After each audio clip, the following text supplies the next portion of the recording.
राधे राधे भक्तों, जय श्री कृष्णा। आशा करती हूँ कि सब बहुत अच्छे होंगे। और आज हम आपको फिर एक नई कहानी लेकर आए हैं। हम आपको एक न्यू कहानी सुनाएंगे।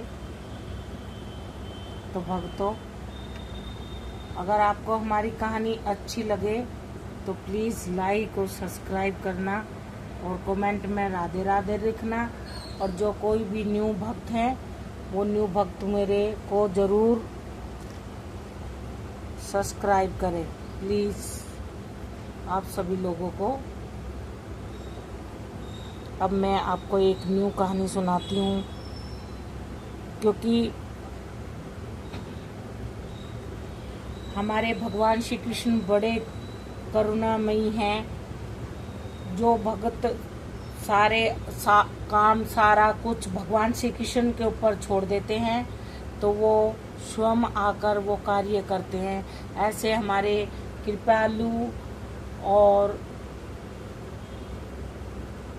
करुणामयी सरकार हैं श्री वृंदावन बिहारी लाल, और जो इन्हें सच्चे मन से ध्याते हैं, सच्चे मन से पूजते हैं, सच्चे मन से इनकी सेवा करते हैं, तो ये अपनों भक्तों के पास जरूर आते हैं और उनके काम आके काम संवारते हैं, बिगड़े हुए काम जो है।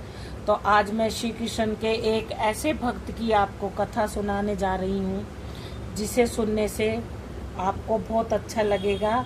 और देखो, भगवान जो होते हैं भाव के और भक्ति के भूखे होते हैं। उन्हें ना किसी के कपड़े चाहिए, ना किसी के फल फ्रूट चाहिए, ना उन्हें कुछ चाहिए, उन्हें तो बस भाव चाहिए। तो मैं आज एक उनके भक्त, श्री कृष्ण के भक्त थे, वे वैद्य थे।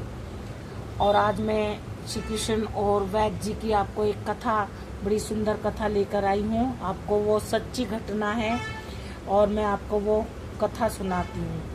तो वृंदावन में एक वैद्य जी रहते थे। वे श्री कृष्ण जी के भक्त थे। उनकी श्री कृष्ण पर आधार आस्था थी। वह श्री कृष्ण की भक्ति में लीन रहते थे।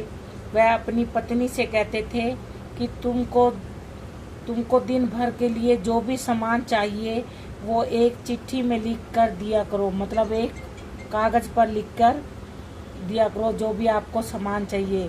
वैद्य जी जब दुकान पर जाते तो चिट्ठी पढ़ते, तो उसकी पत्नी उन्हें एक चिट्ठी लिख देती थी कि मुझे ये सामान चाहिए, और वैद्य जी वो चिट्ठी जेब में रख के ले जाते थे और उसे दुकान पर जाकर पढ़ते थे।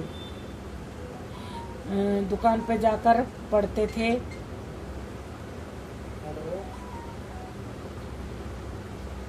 सामान्य के भाव से देखते और श्री कृष्ण से प्रार्थना करते कि हे कान्हा, आज के सामान की व्यवस्था कर देना।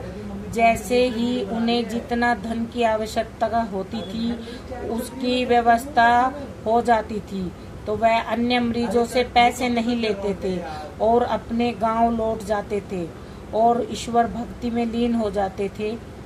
यह ही उनका हर रोज की दिनचर्या थी। हर रोज वह यही करते थे कि जितना उनकी बीवी उनको सामान लिखती थी वो सामान पढ़ लेते थे और भगवान से बोलते थे कि इतने सामान की व्यवस्था कर लेना। जब उन पे उतने पैसे हो जाते थे तो वो फिर जो भी मरीज आता था उससे कोई भी दवाई नहीं लेते थे, कोई दवाई के किसी से भी पैसे नहीं लेते थे। एक दिन वैद्य जी की दुकान पर आकर चिट्ठी खोली तो एकदम से सन्न रह गए, मानो आंखों के सामने उन्हें तारे नजर आने लगे। लेकिन अगले ही पल श्री कृष्ण पर विश्वास कर स्वयं को संभाला। पत्नी ने राशन के सामान के नीचे लिखा था कि बेटी के दहेज का राशन के सामान के नीचे भाव लिख दिए, लेकिन दहेज के सामान के आगे लिख दिया यह काम कन्हैया ही जाने। वैद्य जी मरीज को उसकी बीमारी पूछकर दवा दे रहे थे कि इतने में एक बड़ी सी कार आकर उसकी दुकान के आगे रुकी। उनमें से एक सज्जन गाड़ी से निकला और उन्हें प्रणाम कर ब्रेंच पे बैठ गया।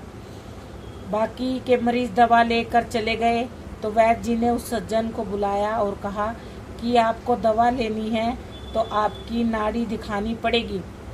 वह सज्जन नम्रतापूर्वक कहने लगा कि वैद्य जी, लगता है आपने मुझे पहचाना नहीं। मैं आज से 15-16 साल पहले आपकी दुकान पर आया था। मैं इंग्लैंड में रहता हूँ। इंग्लैंड जाने से पहले ही मेरी शादी हो गई थी, लेकिन हमें बहुत सालों तक औलाद का सुख प्राप्त नहीं हुआ था और हमने भारत और इंग्लैंड दोनों जगह इलाज कराया, लेकिन कोई फायदा नहीं हुआ। फिर मुझे किसी ने आपके बारे में बताया। आपने मुझे सांत्वना दी और कहा कि निराश नहीं होते, क्योंकि श्री कृष्ण जी के खजाने में किसी चीज का अभाव नहीं है। खुशी, गम, जीवन, मृत्यु सभी ईश्वर के हाथ में है। ईश्वर पर भरोसा रखो। अगर कन्हैया की कृपा होगी तो आपको संतान सुख अवश्य मिलेगा। आप मुझे दवाई की पुड़िया बना कर दी और उसे खाने की विधि भी बता दी। आपने उस पुड़िया के लिफाफे पर श्री राधा कृष्ण का नाम लिखकर मुझे दे दिया। जब दवा लेने के पश्चात मैंने आपसे दवा के पैसे पूछे तो आपने कहा कि पैसे देने की जरूरत नहीं है, लेकिन जब मैंने पैसे देने के लिए जोर डाला तो आप कहने लगे कि मैंने आज का खाता बंद कर दिया है। मुझे ये बात समझ नहीं आई। तो आपने बताया था कि मैंने अपने घर के खर्च के लिए जितनी रकम श्री कृष्ण जी से मांगी थी वह मुझे मिल गई। अब मैं किसी से भी पैसे नहीं ले सकता। आपके विचार सुनकर मैं बहुत प्रभावित हुआ और आपको प्रणाम करके लौट गया। घर जाकर मैंने अपनी पत्नी को सारी बात बताई। वह कहने लगी कि वह वैद्य जी जरूर देवता पुरुष होंगे। उसने विश्वास कर दवाई खाई। उसके पश्चाताप मेरे 3 बच्चे हुए। हम पति पत्नी हर समय आपको आशीर्वाद देते हैं। वैद्य जी, मैं तो अपनी पत्नी और बच्चों के साथ इंग्लैंड में रहता हूँ। यहाँ वृंदावन में मेरी एक विधवा बहन रहती है। मैं सपरिवार सहित अपनी भांजी की शादी के लिए ही वृंदावन आया हूँ। अपनी भांजी की शादी का दहेज का सारा सामान का खर्च मैंने ही उठाया है। दहेज का सारा सामान इकट्ठा हो चुका है, लेकिन अचानक बीमार होने के कारण मेरी भांजी की मृत्यु हो गई है। भांजी की मृत्यु के पश्चात मुझे न जाने क्यों आपकी बिटिया का ख्याल आया। तब मैंने आपकी बिटिया को देखा था। मुझे लगा कि अब वो विवाह योग्य हो गई। इसलिए मैंने और मेरे परिवार ने यह निश्चय किया है कि आपसे पूछकर दहेज का सारा सामान आपके घर भिजवा दिया जाए। मैं शादी की बाकी के खर्चों के लिए नकदी पैसे भी देना चाहता हूँ। आपसे विनती है कि आप मना मत करना। उनकी बातें सुनकर वैद्य जी को बहुत विस्मित थे। वैद्य जी जो पत्नी की लिखी हुई चिट्ठी थी उसको दिखा दी। वैद्य जी कहने लगे कि जब सुबह मैंने दुकान पर आकर चिट्ठी खोली तो पत्नी ने राशन के सामान के बाद लिखा था बेटी के दहेज का सामान। मैंने उसके आगे लिख दिया था कि यह काम कन्हैया ही जाने। मेरे जीवन में आज तक कभी भी ऐसा नहीं हुआ कि जो चिट्ठी पर लिखा है वह मुझे नहीं मिला।